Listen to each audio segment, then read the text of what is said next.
ალბათ ანა გოგოლაძე, კოალიცია ცვლილებისთვის წევრი არის ჩვენი გადაცემის პირველი სტუმარი. ანა, მოგესალმებით, მადლობა მობრძანებისთვის. და არ ვიცი, ახალი რა შეიძლება ვთქვათ, მოულოდნელი არაფერი არ ხდება. დღეს უბრალოდ კიდევ ერთით გაიზარდა იმ მიმართულებით, რომ გივით არგამაძე დღეს შეიყვანეს საპატიმროში და კიდევ ერთი განაჩენი დადგა უკვე ნიკა მელიას საქმეზე, რაც პრინციპში მოულოდნელი ალბათ არ ყოფილა ეს 8 თვიანი პატიმრობა კომისიასთან თანამშრომლობაზე უარის გამო, მაგრამ ნახეთ, რომ 25,000 ლარიანი ჯარიმაც დააკისრა დღეს გალუსტაშვილმა. 2019 წელს ეხება, ხომ, როგორც ვიცით, აი ეს საქმე რატო ამოტივტივდა ახლა, როგორ ფიქრობთ? მოგესალმებით, მივესალმებით მაყურებელს.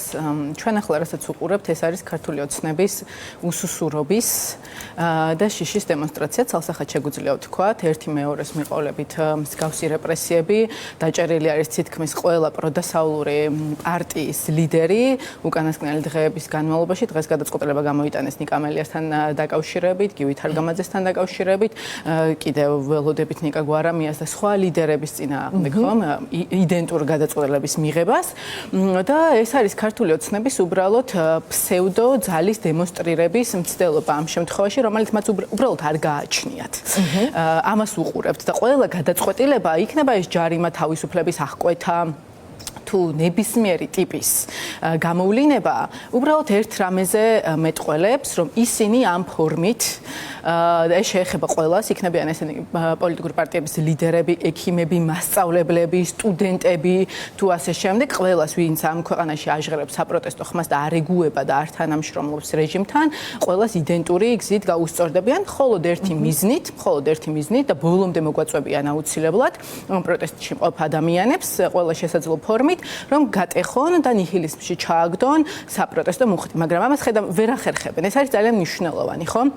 იმიტომ რომ აუცილებლად ძალა იწვევს უკუძალას და ჩვენ ვხედავთ, რომ ნებისმიერი გადაწყვეტილება, რომელიც გამოდის ეგრეთ წოდებული სასამართლოს სახელით, რომელსაც დიდი ხანია აღარაფერი სასამართლოსთან და სამართალთან და სამართლიანობასთან აღარ არის და უბრალოდ ინსტრუმენტი არის სადამსჯელო ბიძინა ივანიშვილის და რეჟიმის ხელში, ვხედავთ, რომ ყოველი ასეთი უსამართლო გადაწყვეტილება უბრალოდ აძლიერებს და კვებავს არა ქართული ოცნების მხარეს, არამედ აი ამ საპროტესტო მუხტს. ეს არის ძალიან მნიშვნელოვანი და გვახსენებს ერთ ძალიან მნიშვნელოვან ამბავს, რისთვის ვიბრძვით ამ ქვეყანაში, ხო? ყველა ეს გადაწყვეტილება ვიბრძვით ამ ქვეყანაში უბრალოდ, რომ დემოკრატიული, სამართლიანი, ღირსეული, ევროპული განვითარება დაბრუნდეს ამ ქვეყანაში და რეჟიმი დასრულდეს. კი ბატონო, და ხო, თუ ასე მოქმედებს, ეს ნამდვილად არ ყოფილა, ხო, ივანიშვილის განზრახვა პირიქით, მას სურდა ის, რომ კიდევ უფრო მეტ ნიჰილიზმში, სასოწარკვეთაში ჩაეგდო მოქალაქეები და ფიქრობდა, რომ პოლიტიკური ლიდერების დაპატიმრებით ის ამას შეძლებდა. თუმცა მნიშვნელოვანია, ანა, რომ საზოგადოების მხრიდან იყოს არამხოლოდ და მათ შორის გარედარჩენილი პოლიტიკოსების მხრიდანაც იყოს არამხოლოდ ამ მოვლენების, ასე ვთქვათ, შეფასება, იმიტომ რომ სიგიჟეში გადავიდა ბიძინა ივანიშვილის რეჟიმი და აი ეს რეპრესიების გამოცხადებული ქრონიკა, რომელსაც ყოველდღიურად თვალს ვადევნებთ, სხვა არაფერია თუ არა უსწრაფედსად აი ამ ავტორიტარიზმის გამტკიცება, გაფორმება, ხო? ამ დროს ალბათ მხოლოდ შეფასებების ნაწილიდან უნდა გადავიდეს უკვე ყველა, გადავიდეთ საზოგადოებასაც გულისხმობ მათ შორის მოქმედების რეჟიმში, ხო? აი ამ რეჟიმში გადასვლა რატომ ფერხდება, რატომ ვერ ხერხდება ახლა და რას აპირებთ ამ მიმართულებით? ერთ შემიძლია გითხრათ, რომ ის, რომ დღეს თითქმის ყველა პროდასავლური ოპოზიციური პარტიის ლიდერი არის ციხეში და ეს მხოლოდ პირველადი ეტაპია, იმიტომ რომ კომისიაზე ხელმეორედ არის ბევრი მათგანი დაბარებული და ალბათ მათი სასჯელები გაიზრდება, ეს შეიძლება ითქვას, რომ ზუსტად ქმედების შედეგი არის. ქმედების, რაც გულისხმობდა რეჟიმთან არ თანამშრომლობას და მათ არაღიარებას. აი ჩვენ ახლა უსმენდით კობახიძის გამოსვლას პარლამენტში და ზუსტად ერთ-ერთი აქცენტი იყო პარლამენტის აღიარება, არაღიარების და ეგრეთ წოდებული ხელისუფლების აღიარება, არაღიარების ნაწილზე და იმ თვითნებობის ნაწილზე, რაც გულისხმობს ქართულ ოცნებასთან არ თანამშრომლობას. ჩვენ ერთი ნათელი სტრატეგია გვაქვს ამ ბრძოლაში და ამას ალტერნატივა უბრალოდ არ აქვს. ჩვენ ვნახეთ უკანასკნელი წლების განმავლობაში, რომ ქართული ოცნების დამარცხება არჩევნების გზით, რომელიც უკვე არჩევნები ამ ქვეყანაში აღარ არის, ეს არის სპეცოპერაცია, რომელსაც გვიტარებს კრიმინალური ქართული ოცნება და ყველა ჯერზე გვართმევს და ართმევს ქართულ ხალხს არჩევანს ამ ქვეყანაში. აღარ არსებობს. შესაბამისად, არსებობს ერთადერთი გზა და სტრატეგია ბრძოლის, ეს არის იზოლაცია და არ თანამშრომლობა. იზოლაცია და არ თანამშრომლობა როგორც ეროვნულ დონეზე, ასევე საერთაშორისო დონეზე. შესაბამისად, ყველა ის სივრცე და ყველა ის პოლიტიკური ნაბიჯი, რომელმაც შეიძლება მოიტანოს და გააღრმაოს ქართულ ოცნებასთან ართანამშრომლობის სტრატეგია, არის ის ნაბიჯი, რაც უნდა გადადგან ამ ქვეყანაში პროდასავლურმა ოპოზიციურმა პარტიებმა და ყველას, ვისაც აქვს ამბიცია ამ ქვეყანაში და ჭეშმარიტი და რეალური სურვილი, რომ უბრალოდ ბიძინა ივანიშვილის რეჟიმი დასრულდეს. სანამ ბიძინა ივანიშვილის რეჟიმი ამ ქვეყანაში არ დასრულდება, პოლიტიკური რეპრესიები, ეს უსამართლობა, განუკითხაობა იქნება ჩვენი ყოველდღიურობის ნაწილი. ეს არის ძალიან მნიშვნელოვანი. და შესაბამისად ერთობას ართანამშრომლობის და იზოლაციის ნაწილში ქართული ოცნების იზოლაცია მოგვიყვანა აქამდე, ხო, რომ ისინი არ არიან აღიარებულები მათ შორის არც საერთაშორისო დონეზე. აი ხო, ამას ვამბობ ზუსტად აქამდე მოგვიყვანა და ეხა ის რომ პატიმრობა ვერ შეაშინებს ვერც ერთ ნიკას და ვერც მეორეს, რომლებიც მე რამდენად არიან, ხო, და არც ზურაგირჩის მიუხედავად იმისა, რომ მისთვის ეს პირველია პატიმრობა და არც დანარჩენებს ამაში ზუსტად ვიცი და დარწმუნებული ვარ, მაგრამ აი თქვენ თქვით, რომ როდესაც ბიძინა ივანიშვილი აპატიმრებს პოლიტიკურ ლიდერებს, მისი მიზანი არის, რომ საზოგადოება შეაშინოს, გააჩუმოს და პროტესტი შეწყვიტოს. მაგრამ საპირისპირო შედეგს იღებს საზოგადოების მხრიდან. აი პოლიტიკურ ძალებზე როგორ აისახება ეს გადაწყვეტილებები, ეს მოცემულობა, ეს რეპრესიები, როცა ყველა პოლიტიკური ძალის ლიდერი არის ახლა ციხეში და ნუ გიორგი გახარიას რაც ემუქრება, კი ვიცით, ყველამ ძალიან კარგად. პოლიტიკური პარტიებისთვის არ არის მარტივი გამოწვევა, ეს ყველაფერი ისთვის კეთდება, ხო, თამარ, ყველამ კარგად იცის, იქნება ეს პოლიტიკური პარტია, მედია, მაუწყებლობა, სამოქალაქო სექტორი თუ ასე შემდეგ, ნებისმიერი საიდანაც ამ ქვეყანაში წინააღმდეგობის ხმა ისმის და უბრალოდ ეს წინააღმდეგობის ველი ძლიერდება, ამას არ აქვს მნიშვნელობა, მიზნად ისახავს, რომ ეს ველები გააქროს უბრალოდ, ეს ერთადერთი ამოცანა აქვს, ხომ? და რეჟიმი გამოდის თავისი თამაშის წესების ვეღარ აკონტროლებს ამ პროცესს, მაშინ როდესაც მისი თამაშის წესებით აღარ თამაშობ. ეს არის ძალიან მნიშვნელოვანი. ჩვენ რამაც შეიძლება ახლა გაგვაძლიეროს პოლიტიკური პარტიები იმის მიუხედავად, რომ უდიდესი გამოწვევების წინაშე ვდგავართ. პირდაპირ საფრთხე ემუქრება ყველა იმ ადამიანს, ვინც უბრალოდ პოლიტიკური პარტიის ქოლგის ქვეშ საქმიანობს, ხო? ეს არის. ეხლა თუ დაიწყეს პირველადი ლიდერების, ხო და თავმჯდომარეების დაკავებით, ჩვენ ვხედავთ, რომ გივი მიქანაძის კომისიაზე მიქანაძის განცხადება არაფერი არ არის, სხვა თუ არა დაანონსება მორიგი დაკავებების პოლიტიკური პარტიის ლიდერების, ხომ? და ეს აუცილებლად გაფართოვდება და შეეხება ყველას, ვინც რეჟიმთან რაიმე ფორმით არის თანამშრომლა, მაგრამ კიდევ უფრო მძიმე დღეში აღმოჩნდებით, არა მხოლოდ პოლიტიკური პარტიები. შეიძლება ვინც თანამშრომლა, ანა იმასაც მიწვდეს და აუცილებლად მიწვდეს. აი გახარია ახსენეთ, ხო თქვენ? გახარიამ რაღაცა ფორმით ხო თანამშრომლა მივიდა კომისიაზე ჩვენება მისცა და ასე შემდეგ, ხომ? შესაბამისად არ არსებობს გივი თარგამაძე რამდენი ხანია გასულია პოლიტიკური სივრციდან, ხო? რამდენი წელია აღარ არის, მაგრამ ესეც აღარ აინტერესებთ, ხომ? ნებისმიერი ვინც უბრალოდ წინააღმდეგობის რეჟიმში არის, ყველას გადასწვდებიან, მაგრამ გადასწვდებიან იმაზე ცუდი ფორმით, ვიდრე დღეს. ერთი წელი წინ საერთოდ ვერ წარმოვიდგენდით, საუბრობდით, რომ დღეს ჩვენ მოვიდოდით ამ მდგომარეობამდე, მაგრამ ჩვენ თუ ნორმალიზებას დავიწყებთ, განსაკუთრებით პოლიტიკური პარტიები, ვიზეც ახლა მთელი აქცენტი არის გადმოტანილი, ხომ და ვინც ავანგარდში არიან ამ ბრძოლის, ჩვენ თუ დავიწყებთ ამ ყველაფრის ნორმალიზებას და კიდევ იმის ძახილს, რომ ამ ქვეყანაში არჩევნებით რაიმე ცვლილების მიღწევა არის შესაძლებელი განსაკუთრებით ავტორიტარიზმის პირობებში, რაც იქნება პირველ რიგში ჩვენი ამომრჩევლის მოტყუება და ღალატი პროტესტის, მაშინ როდესაც ხუებს მოუწოდებთ ბოიკოტისკენ, სულ მცირე საჯარო სამსახურის თანამშრომლებს, ხომ? იმათ ბოიკოტისკენ მოუწოდებთ. შესაბამისად იმაზე თუ დღეში აღმოჩნდებით, ვიდრე წარმოგვიდგენია. შესაბამისად, არჩევნებში მონაწილეობის, რომელიც არის ერთ-ერთი მდგენელი და ინსტრუმენტი, ეგრეთ წოდებული თვითმმართველობის არჩევნები, ყველაზე ახლოს მოახლოებული პოლიტიკურ კალენდარში, ერთობას ამ შემთხვევაში გულისხმობ მონაწილეობის ერთობის სასარგებლოდ არ არსებობს არანაირი არგუმენტი. ჩვენ კოალიცია ცვლილებისთვის ვართ ძალიან ხისტები და პრინციპულები ამ მიმართულებით და ჩემი პირადად აუცილებლად კრიტიკის სამიზნე გახდება ყველა ის პოლიტიკური ჯგუფი, ადამიანი და ინდივიდი, ვინც აი ამ რეჟიმის და კაბალური პირობებში ყოველდღე სიტყვის გამოხატვის თავისუფლება აკრძალეს 3 დღეში და სისხლის სამართლის დანაშაულად აპირებენ გადაკვალიფიცირებას და ადამიანებს იმიტომ რომ კორუფციაზე ილაპარაკებენ, ცუდი ჯანდაცვაზე ისაუბრებენ, ხო, დაუცველ გარემოზე ისაუბრებენ ამ ქვეყანაში, არარსებულ განათლებაზე ისაუბრებენ და ემიგრაციაზე ისაუბრებენ, ყველა სისხლის სამართლის დანაშაულად დაშაულით დასჭიან და აქ ეხლა ილუზია შევქნათ იმის, რომ თვითმმართველობის არჩევნები რამე შეცვლის, ეგ არის გამორიცხული.